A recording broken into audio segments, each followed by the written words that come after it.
اللہ جسے چاہتا ہے اسے اپنی رحمت میں داخل کرتا ہے۔ تو یعنی اللہ تعالیٰ کی جو منشا ہے، اللہ تعالیٰ کی جو خواہش ہے، کیا وہ تقدیری فیصلے کی طرف نہیں لے جاتی؟ دو آیات ذہن میں آ رہی ہیں اس کے علاوہ، واللہ یختص برحمتہ من یشاء، یہ تقدیری فیصلہ ہو گیا نمبر 1۔ انک لا تہدی من احببت ولکن اللہ یہدی من یشاء، اور فرمایا کس سے جا رہا ہے؟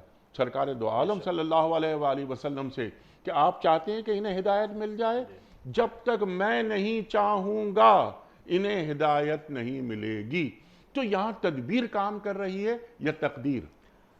دیکھیں، ایمان اور ہدایت کے لیے صورتحال یہ ہے کہ تقدیر کا فیصلہ اٹل ہوتا ہے، حتمی ہوتا ہے، قطعی ہوتا ہے، لیکن سوال یہ پیدا ہوتا ہے کہ یہ تقدیر کا معاملہ خاص طور پر ایمان اور ہدایت کے حوالے سے دیکھیں انیق صاحب، دو باتیں الگ الگ ہیں۔ ایک ہے وہ تقدیر جو بارش سے متعلق ہے، ایک ہے وہ تقدیر جو موسم سے متعلق ہے۔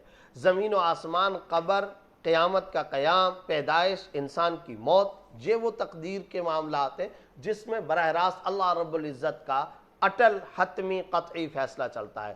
یہاں جس تقدیر و تدبیر کی ہم بات کر رہے ہیں وہ ہے ہدایت انسانی، اصلاح انسانی، تزکیہ نفس انسانی۔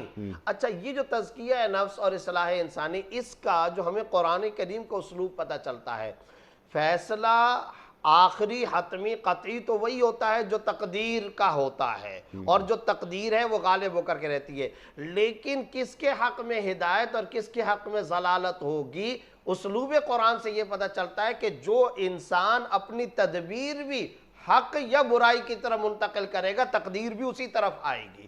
چنانچہ اس کو حدیث میں بیان کیا گیا، کل میسر لما خلق لہ، ہر انسان کو جس چیز کے لیے پیدا کیا گیا، پھر اسباب و وسائل بھی اس کے لیے میسر ہوتے چلے جاتے ہیں۔